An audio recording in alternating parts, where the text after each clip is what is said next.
Great. So, hello, everyone. Leah and Sydney here from Hyro. We're thrilled to be your session hosts. Thanks for joining us. Feel free to type any of your questions in the chat, which we'll be moderating throughout the session. And our speakers today are true friends. They're back for their second year at the summit, alumni speakers, Patrick McGill, Chief Transformation Officer at Community Health Network, and Kaleigh Turk, Chief Healthcare Information Technology Officer at the County of Santa Clara, who will present the CIO's Guide to Responsible AI. Very important session, pretty practical stuff. I was in the prep with them. You don't want to miss this. Kaleigh, let's start with you. Good morning here from California, and welcome if whatever time zone you are. My name is Kaleigh Turk. As Leah introduced me, I'm the Chief Healthcare Information Officer here at the County of Santa Clara, which is in Northern California, close to San Francisco. We are honored to host today Dr. McGill, who's the CTO at the Chief Transformation Officer at the Community Health Network. Shortly, we will be requesting him to introduce himself before we indulge into the conversation. So the topic, I just want to repeat that.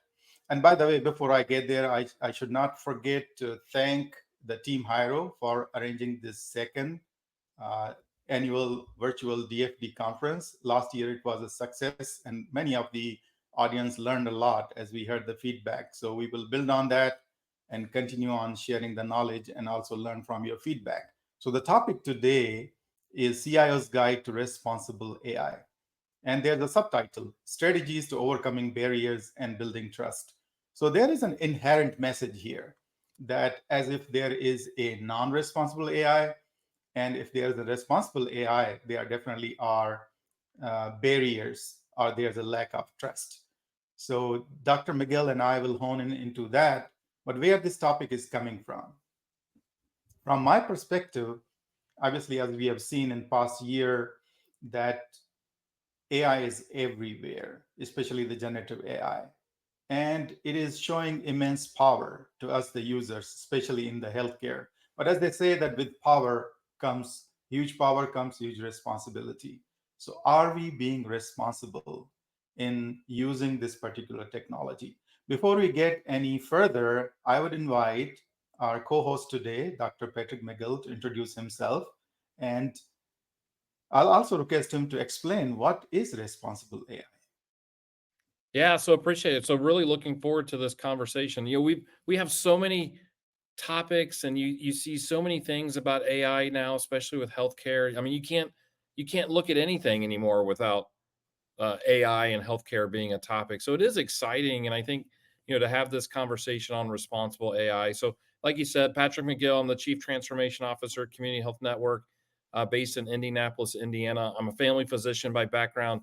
Do still practice and see patients one day a week, but I have responsibility for all things technology, IT, analytics, population health, informatics within the organization, have some other areas as well. So as we've been approaching this topic of responsible AI, I think it's twofold. First, to your point, healthcare is kind of late to the game when it comes to AI for many reasons.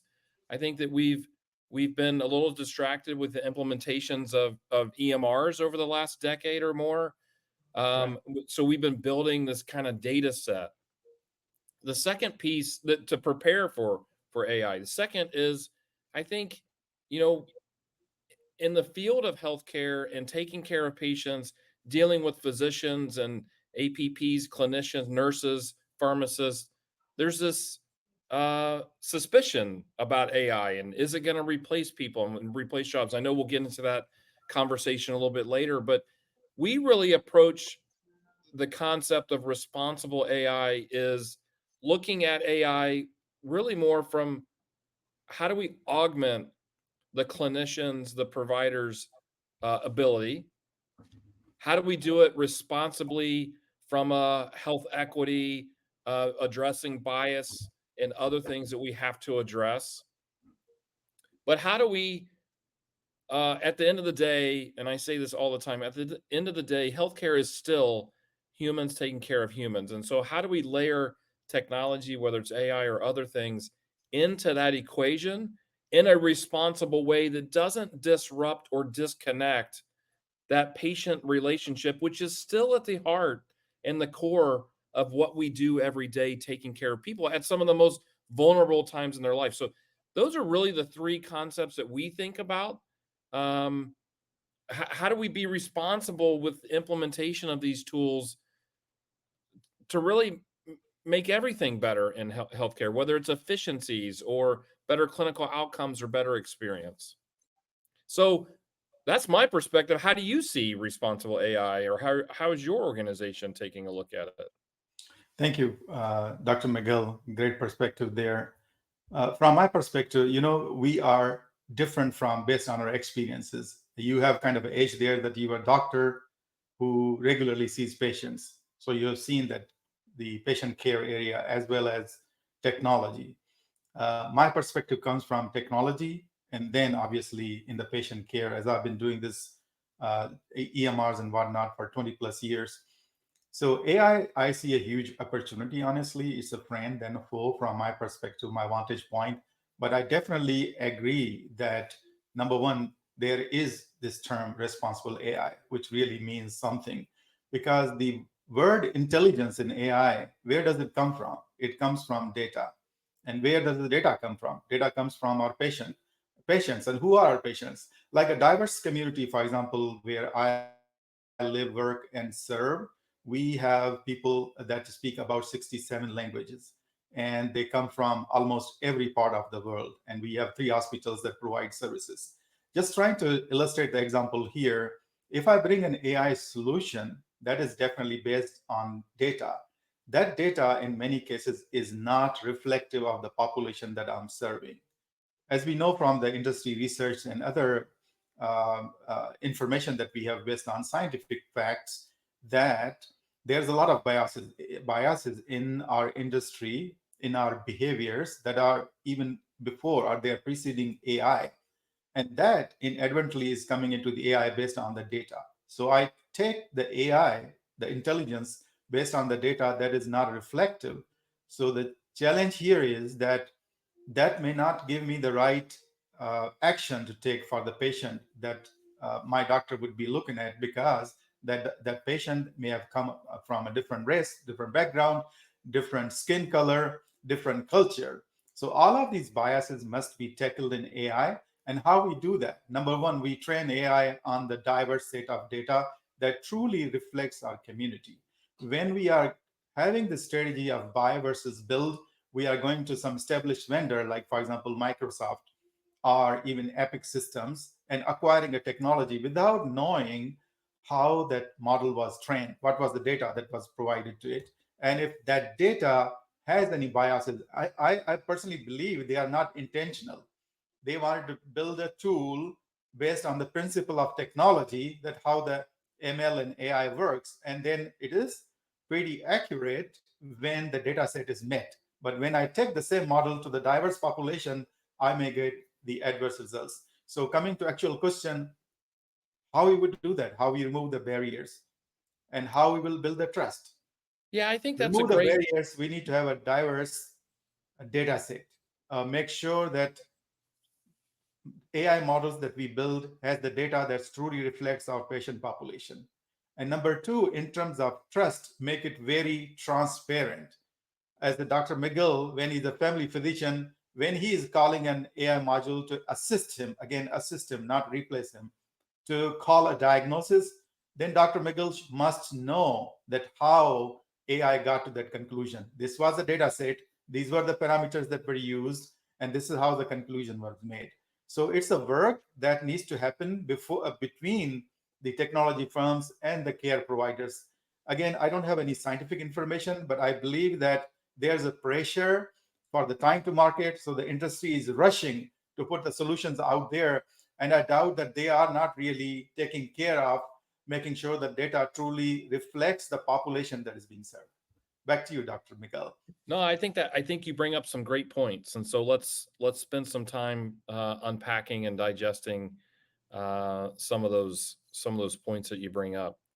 And one of the ways that we've really tried to approach the questions that you're talking about, and some of the bias in the data sets and having the robust data set, is we've really tried to take different flows or different buckets or different processes There's a lot of things that happen in healthcare that could be improved or assisted by AI that are not dependent on patient data or not patient facing.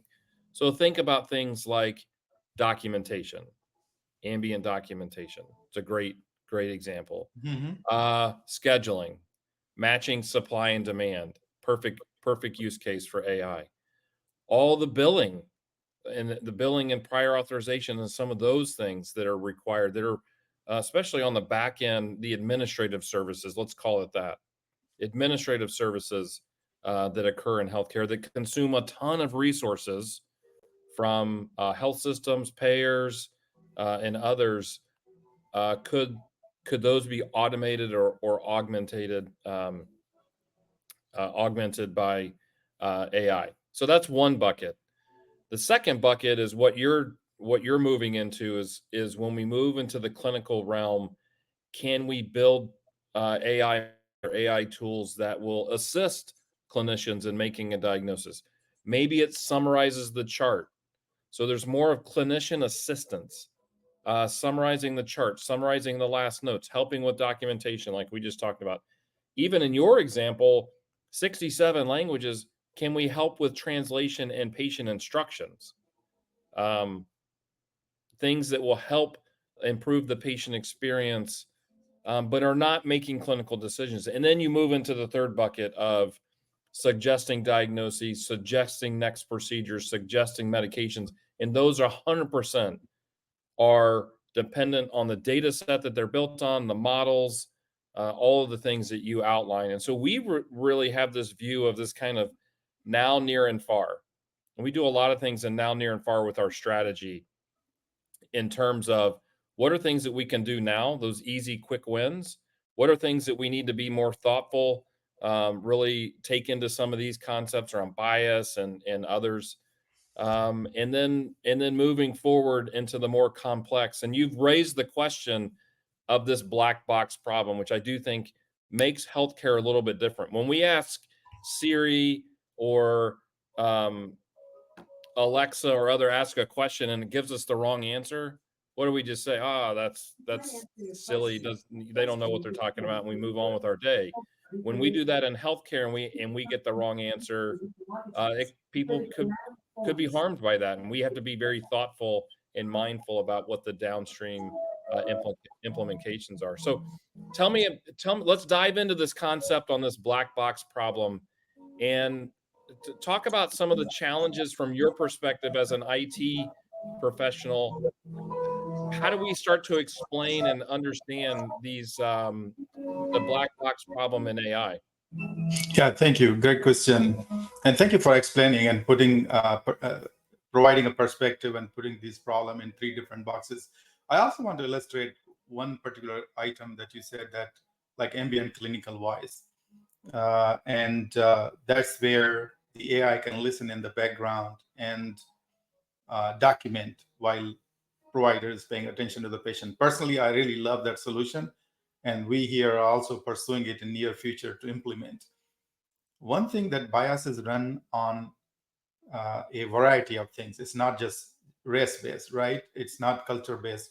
It's also gender-based. One of the things that I was reading recently, that AI or any technology that transcribes based on the human voice is actually biased towards female voice.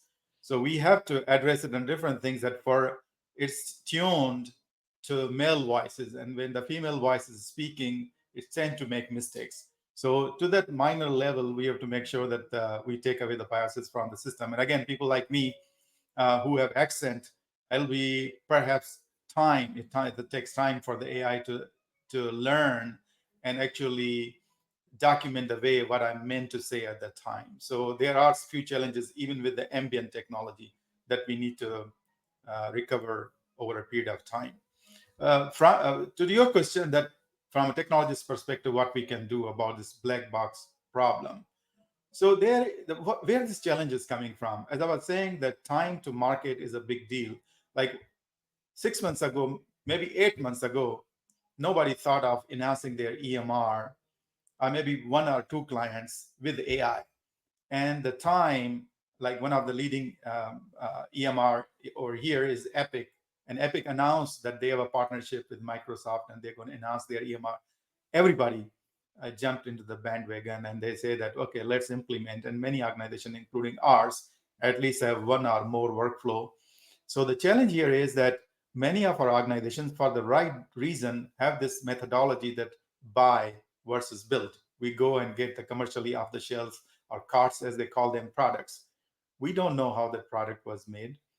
We don't know what data was fed to it. We say, well, on the outwardly requirements, if the product is meeting requirements, yes, let's get it implemented and start using it. I think the solution is two-pronged. One of them is, which is actually industry is going in that direction, at least here in California, we have started with a couple of tight regulations around the AI.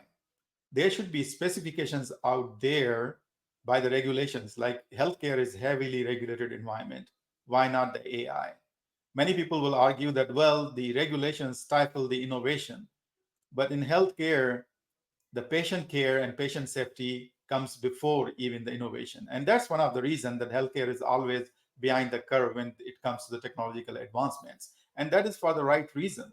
So in that regard, rather than jumping to every fancy solution that is out there, I believe that we need to have a specifications and the requirements at a high level, and products must meet that. Like every product that we implement in cloud, they have to be certain certifications in place just to make sure that it meets the security and compliance needs. Why AI cannot do that? We are not there yet. We just let this loose cannon out there, and we are all excited from the technology perspective to not to be left behind. So everybody else is doing AI and Epic. Why I cannot do that? And I don't want to be left behind. So that's like a typical human response to that. But if we take a step back and try to address this black box problem, I believe it will be two-pronged. It's not going to be immediately. Number one, industry has to be ready, accepting, and mature enough to have regulations, and the technology has to adhere to those regulations. Then when Dr. McGill comes and uses that, it already knows that the product meets those requirements the way any of the providers would use a technological solution, knowing that it's safe and secure. If it wasn't, IT wouldn't have implemented that. I think you make some great points. Let's move to because I think it leads into the next point that we want to discuss is stakeholder engagement. And how do we engage stakeholders early?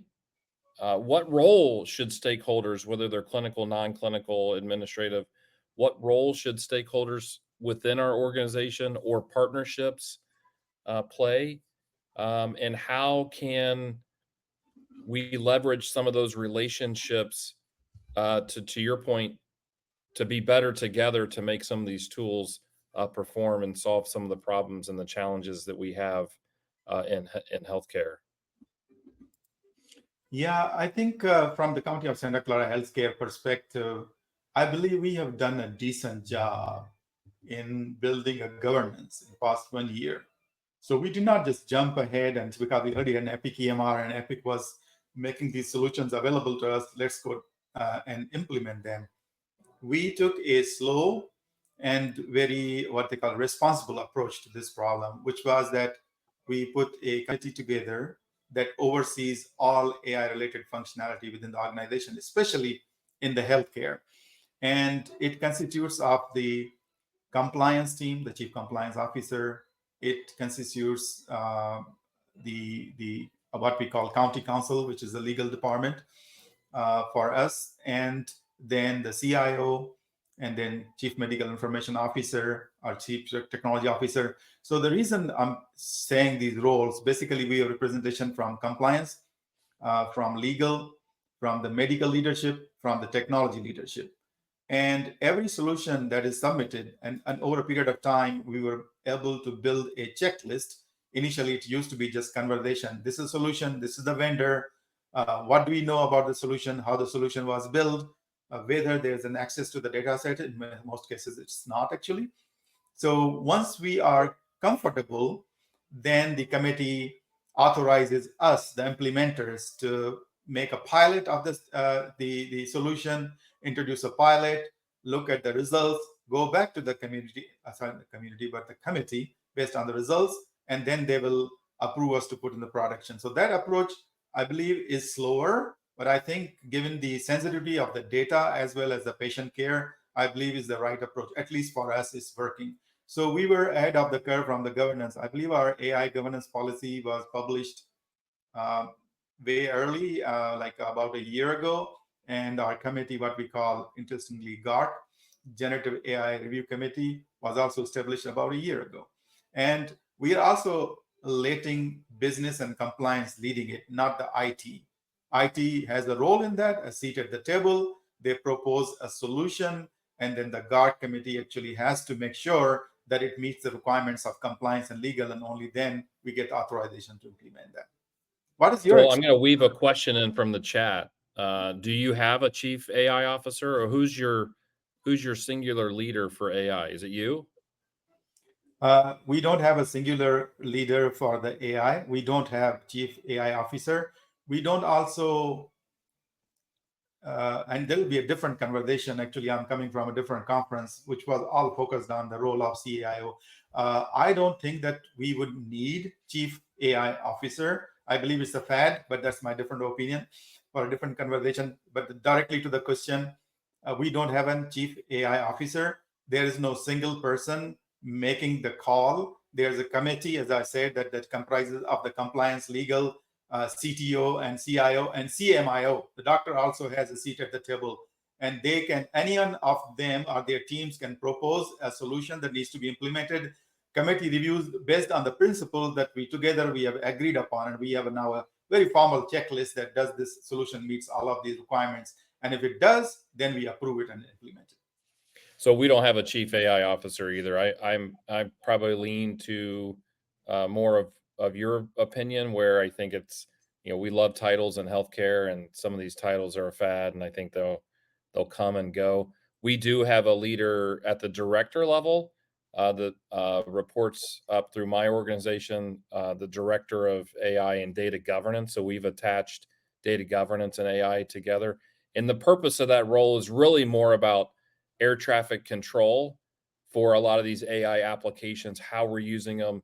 Are we addressing things like bias and others? It's really not a decision maker role per se. We do that similar to your organization by committee and have many stakeholders, but we needed a person that could air traffic control all of these applications and all these use cases, because every time we turn around, there's another application. There's applications that are using AI that we don't even know about. And again, where's the data coming from? What data are we sending? And again, at the heart of it, it's a data governance question and problem, and aligning data stewards, et cetera. So we've taken that approach, that this is just another extension of our data enterprise.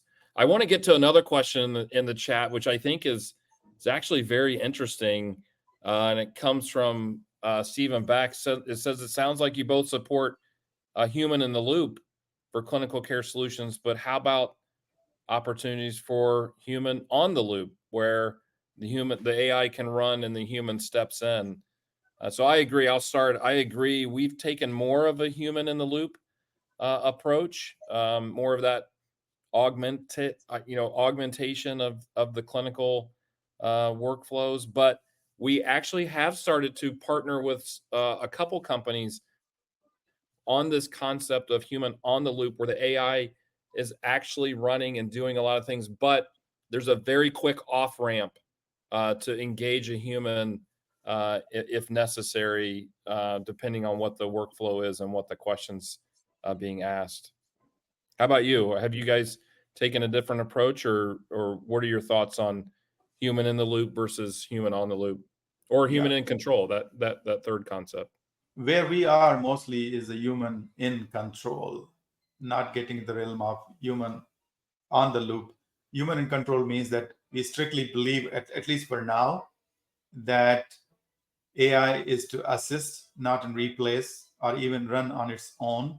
Just a simple example, and everybody perhaps who has an Epic EMR has implemented this functionality, where we automate the patient message response coming through the portal to some extent. To some extent, I mean that theoretically, it could be made totally automated, where a patient sends a question and based on the information, AI generates a response and sends it.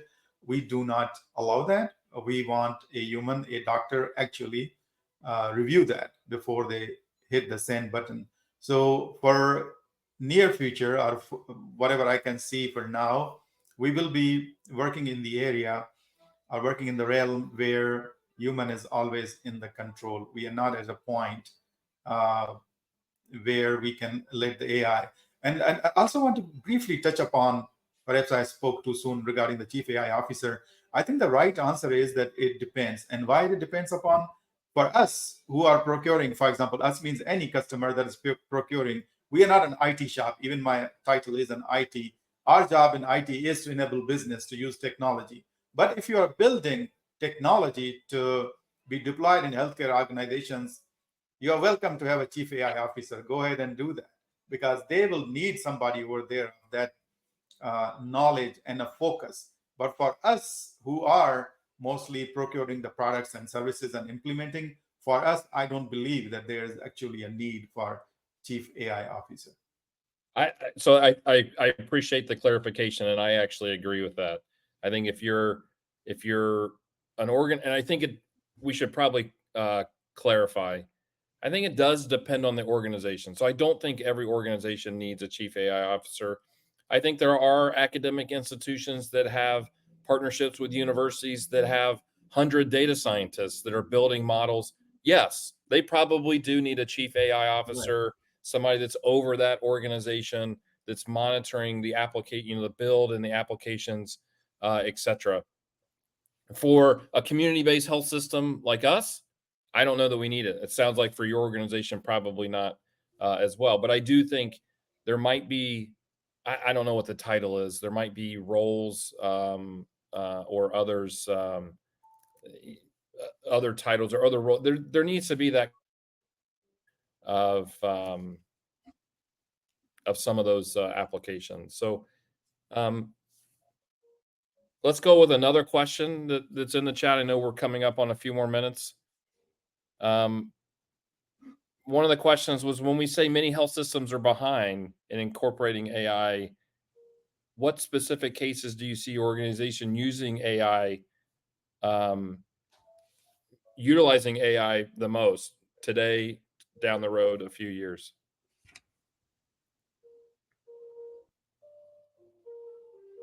Yeah.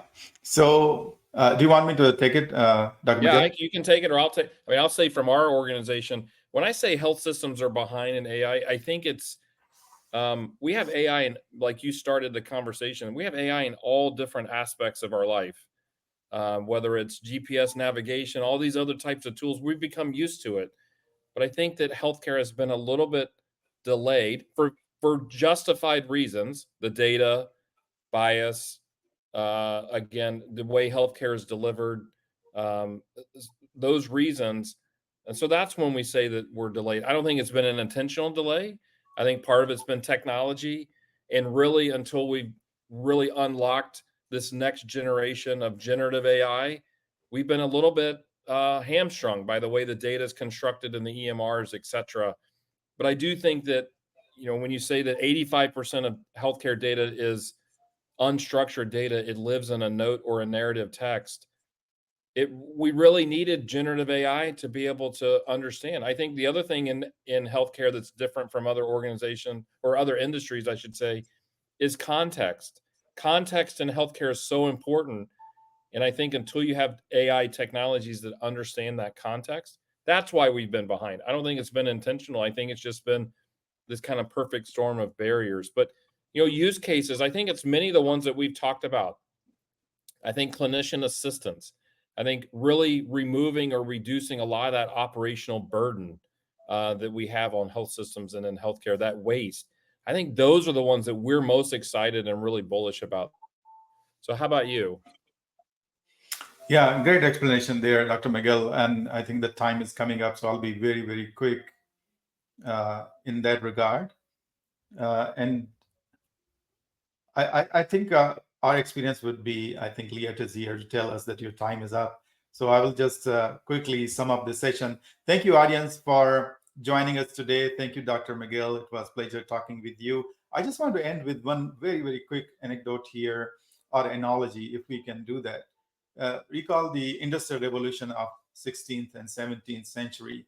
That has put us to the map where we are today. But when we were making huge strides in the development, nobody was talking about the environmental impact of the progress. Same thing is happening. And see where we got today. We did not pay enough attention early enough. And now we are at the brink of disaster from the environmental perspective. Same thing is happening. I believe that we are at the whatever evolution you call it, 5th or 6th or 7th. But point being that AI is going to do the same thing that Industrial Revolution did us in 16th and 17th century. So the problem is that if we don't pay attention to the responsible AI at this point, we might end up in a place which we don't appreciate 100 years from now. With that, I'll give back to our host, Liat, and thank you very much. And thank you, That's Dr. a great McGill. way, that's a great way to end. I appreciate it. That was a great way to end. Thank you so much, friends, Kaleigh and Patrick. I'm wondering what next year's Digital Front Door Day will bring as far as the content of your session, because there's going to be lots of changes and advancements we'll have to see. At this time, I'd like to thank you both as alumni speakers. We did attach a responsible AI one-pager for y'all in the audience, and we will see you at the next session with Piedmont and Salesforce.